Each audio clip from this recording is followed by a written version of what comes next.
حضرت ابن سعدی رضی اللہ عنہ کہتے ہیں، حضرت عمر رضی اللہ عنہ نے مجھے صدقات کا عامل بنایا۔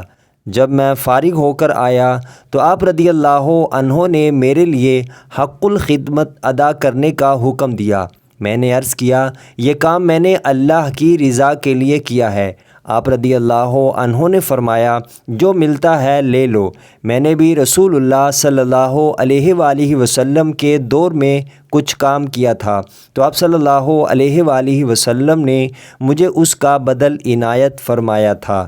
سنن ابو داؤد حدیث نمبر 2944۔ حضرت عائشہ صدیقہ رضی اللہ عنہا بیان کرتی ہیں کہ رسول اللہ صلی اللہ علیہ وآلہ وسلم نے فرمایا، اللہ تعالیٰ جب کسی امیر کے ساتھ خیر کا ارادہ فرماتا ہے تو اسے کوئی مخلص وزیر عنایت فرما دیتا ہے جو بھول جانے پر اسے یاد دلاتا ہے اور یاد ہونے پر اس کی مدد کرتا ہے، اور اللہ جب اس کے ساتھ کوئی اور ارادہ کرتا ہے تو اس کے لیے کوئی برا وزیر بنا دیتا ہے جو بھول جانے پر اسے یاد نہیں دلاتا اور یاد آنے پر اس کی مدد نہیں کرتا۔ سنن ابو داؤد حدیث نمبر 2932۔